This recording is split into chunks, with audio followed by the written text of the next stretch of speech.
Good morning student. Gyanjyoti digital ক্লাছলৈ সকলোকে স্বাগতম জনাইছো। আজি আমি পঢ়িবলৈ লৈছো ক্লাছ 10 ৰ প্ৰথমটো চেপ্টাৰ যেটো ৰাসায়নিক বিক্ৰিয়া আৰু সমীকৰণ। ৰাসায়নিক বিক্ৰিয়া আৰু সমীকৰণৰ এটা আজি আমি টপিক উঠাই লৈছো সন্তুলিত ৰাসায়নিক সমীকৰণ মানে ব্যালেন্স। আমি কেনেকৈ এটা সমীকৰণ ব্যালেন্স কৰি ৰাখিব পাৰো। নামটো হ'ল কি টপিকটো হ'ব আজি আমাৰ সন্তুলিত রাসায়নিক সমীকরণ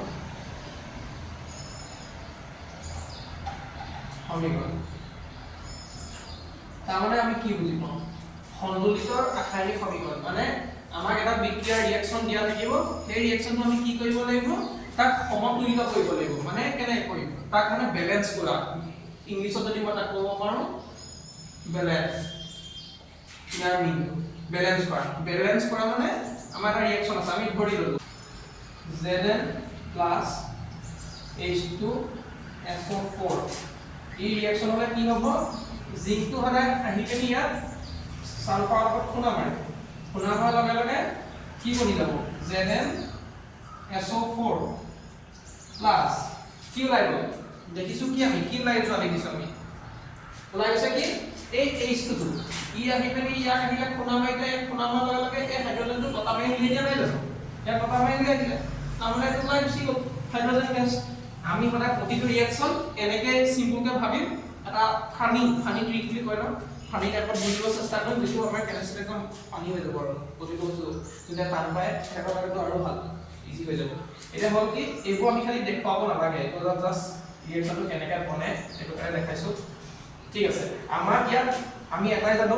সন্তুলিত ৰাসায়নিক সমীকৰণ মানে কি ব্যালেন্স কৰা মানে আমাৰ দগা পালাটো কেনেকৈ থাকিব যদি আমাৰ দগা পালাটো এনেকৈ আছে তাতে কি হৈছে ব্যালেন্স হৈ আছে তাৰমানে এইফালে যদি আমি দগা কেইটামান দিও এইফালে বস্তু দিলে তাৰ ওয়েটটো চেক কৰো ইয়াতো সেম একেই ইয়াত দুটা পাৰ্ট থাকিব এইটো ক'ব লেফট সাইড এইটো ক'ব ৰাইট সাইড দুটা সাইড আছে আমাৰ লেফট আৰু ৰাইট এটা আমি চাওচোন লেফট সাইডে আমাৰ এটম এটা কি আছে পৰমাণু এটা কি আছে Zn আছে আৰু কি আছে H আছে আৰু S আছে আৰু অক্সিজেন আছে একেইটা বস্তু এই সাইডে আছে না চাওচোন Zn আছে H আছে S আছে অক্সিজেন আছে গোটেইটা বস্তু আমাৰ এই সাইডে আছে এই সাইডে আছে আৰু সদায় থাকিবই লাগিব নাথাকিলে নহব এটো যদি নাই আমি যদি ৰিঅ্যাকশনটো নিজে কৰিছো তে গম পাম যে আমাৰ এটা ভুল হৈ গৈছে কিবা এটা ভুল আছে তেতিয়া হলে আমি ইয়াত চাব লাগে প্ৰতিটো বস্তু আমাৰ কিমান আছে কাৰণ আমি ওয়েট চেক কৰিতো দগা পালা এখনহে এখন দুটা ব্যালেন্স সমান হৈ লিখিব লাগিব সচল জিংক কেটা আছে জিংক এটা আছে এইটো সাইডে H কেটা আছে হাইড্ৰোজেন কেটা আছে দুটা আছে সালফাৰ কেটা আছে এটা আছে অক্সিজেন কেটা আছে চাৰিটা মানে ইয়াত চাৰিটা আছে চাৰিটা হাইড্ৰোজেন দুটা আছে মই দুটা লিখিছো বাকিবোৰ এটা আছে এটা একে ধৰণে ৰাইট সাইডে থকা বস্তু ইয়াত চাওচোন ইয়াত জিংক কেটা আছে জিংক ইয়াত কেটা আছে এটা আছে S কেটা আছে একে এটা আছে হাইড্ৰোজেন এফালে কেটা আছে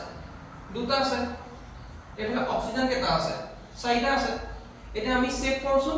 আমাৰ ইয়াত গোটেই বস্তুটো কমপ্লিট সেম আছে নাই এইফালে যিমানটা আছে এইফালে সবৰে সমান আছে তেতিয়া হলে আমি এটা কথা গম পালো যে আমাৰ এই ইকুৱেচনটো আমাৰ এই ৰিঅ্যাকশনটো ব্যালেন্স হৈ আছে তাৰ মানে সন্তুলিত হৈ আছে বা আমি যদি তাক সন্তুলিত ৰাসায়নিক সমীকৰণ লিখিব দিয়ে ইয়াত আমি একো কৰিব লগা প্ৰয়োজন নাই এইটো কাৰণে একদম সেম আছে ইয়াত কোনো প্ৰবলেম নাই আমি এটা নেক্সট এটা এক্সাম্পল লওঁ সেকেন্ড এটা এক্সাম্পলটা লিখি লওঁ Fe plus H2O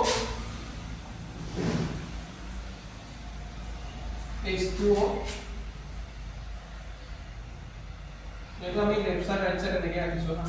তাৰ সাথে হলো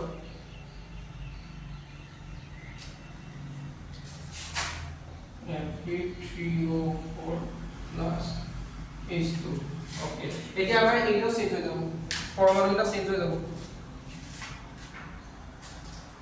আচ্ছা এটা কথা কৰিছো এইবোৰৰ নাম কি পৰমাণু অনুপৰমাণু যে অনুপৰমাণু একো অনুপৰমাণু যে এইটো পৰমাণু আৰু একো কি বুলি কয় এই সংখ্যাবোৰ কি নো পৰমাণু সংখ্যা মনত ৰাখিব পৰমাণু সংখ্যা এই ভাগটা পৰমাণু বুলি কয় এটা আৰু এটা হ'ব পৰমাণু সংখ্যা এতিয়া ইয়াত আমাৰ এটা বস্তু এটা দেখাই দিব ইয়াৰ আমাৰ গোটেই বস্তুটো বেলেগ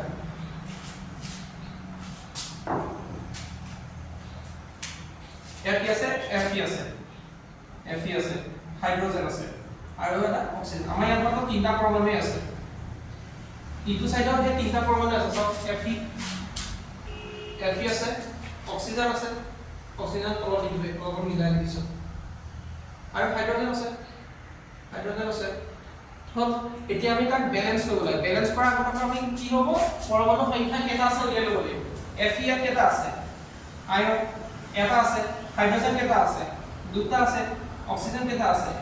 এটা আছে গম পাই গৈছো ইটো সাইডে সবচোন ইটো সাইডে কেইটা আছে আয়ন কেইটা আছে তিনটা আছে অক্সিজেন কেইটা আছে চাৰিটা হাইড্ৰোজেন কেইটা দুটা সবচোন এটা ব্যালেন্স হৈ আছে নেকি এইটো ব্যালেন্স মানে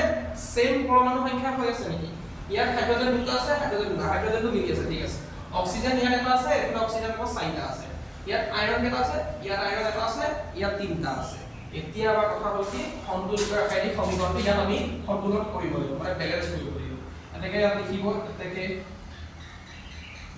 সন্তুলিত ৰাসায়নিক সমীকৰণ এইটো এবাৰ লিখি ল'ব দেই Fe + H2O Fe3O4 + H2 okay iron ইয়াত কেটা আছে এটা আছে ইটো সাইডে আমাৰ প্ৰথম টাৰ্গেট হলে প্ৰথমটোকে চাব ইয়াত এটা আছে এইফালে তিনটা আছে তেতিয়াহলে আমি ইয়াত কি কৰিব পাৰো ইয়াত 3 এটা পূৰণ কৰিব পাৰো ইয়াত যদি মই 3 এটা পূৰণ কৰি দিও তেতিয়া মোক কি হ'ব তিনটা হৈ যাব ব্যালেন্স হৈ যাব ইয়াত তাৰমানে মই 3 টো আমি ইয়াত বহাই দিছো ইয়াত নালাগে এটো ইয়াত কৰিব নালাগে ইয়াত চালি গল ইয়াত তিনটা কৰি দিম এটা তিনটা কৰাৰ লগে লগে মোৰ আয়ৰনটো ইয়াত তিনটা আছে ইয়াতো তিনটা আছে মিলি গল নে মই মিলি গল নেক্সট আমাৰ সব আহি গল নেক্সট পাবলি হাইড্ৰোজেন H2 হাইড্ৰোজেন কেটা আছে দুটা মোৰ হাইড্ৰোজেন মিলি আছে তাত মোৰ প্ৰবলেম নাই নেক্সট আছে অক্সিজেন এফালে অক্সিজেন কেটা আছে এটা ইয়াত অক্সিজেন কেটা চাৰিটা তেতিয়াতো মইতো ইয়াতটো অক্সিজেনটো চাৰিটা বনাব লাগিব এতিয়া অক্সিজেন চাৰিটা বনাবৰ উপায় মোৰ এটাই আছে এইখিনিত মই চাৰিটা বহাই দিব লাগিব তাৰমানে এই অক্সিজেনৰ লগত চাৰিটা পূৰণ কৰি দিবই লাগিব তেতিয়া চাৰিটা হ'ব এনে মই ইয়াত পূৰণ কৰি দিছো চাৰিটা পূৰণ কৰি দিলো এতিয়া মোৰ অক্সিজেনটো মিলি যাব এইফালে অক্সিজেন চাৰিটা আছে ইয়াতো মোৰ অক্সিজেন চাৰিটা আছে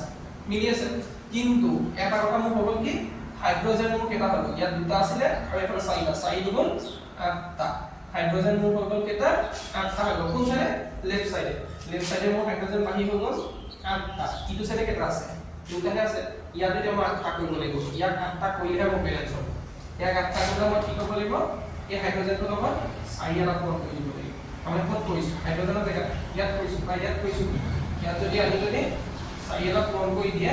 তেতিয়াহ'লে মোৰ কি হৈ যাব 8টা হৈ যাব 4 গুণ 8টা এটা সবচোন ইয়াতে সব 4 গুণ হাইড্ৰোজেন 8টা অক্সিজেন এগুলো 4টা এটো 3টা ইয়াত কেটা আছে 4 গুণ 8টা হাইড্ৰোজেন অক্সিজেন 4টা Fe 3টা মিলিলে না ব্যালেন্স হলো এখন আমাৰ দগাপটা একদম পুৰা সেম ৰেটত আছে কোনো এফালে বেকা বেকি হৈ থকা নাই তেতিয়া কি হ'ব ইয়াৰ ব্যালেন্সটো এটোৱে আৰু ইয়াত কৰিব লগা একো নাই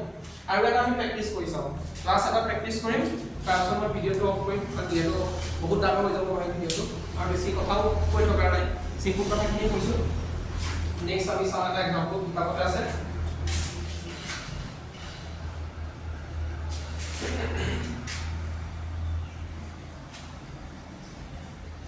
এই বস্তুখিনি এইখিনি জাস্ট বুজিব কাৰণে দিছো এইখিনি কৈ দিব নালাগে এইবোৰ ৰাফ বস্তু হয় ডাইৰেক্ট এই ৰিঅ্যাকচনটো কন্ট্ৰলটো কৰিলেই হ'ব ধন্যবাদ আমাৰ যেটো আমি কৈছিলো সন্তুলিত ৰাসায়নিক সমীকৰণৰ ওপৰত এইখিনি আছিল আপোনালোকে ভিডিওকিটা সব প্ৰেক্টিস কৰিব এইখিনি পাৰিব চিন্তা নহয় ব্যালেন্সটো জাস্ট কৰিলে হ'ল ভাবি লব এটা টকা পড়লা বুলি তো প্ৰেক্টিস কৰিলে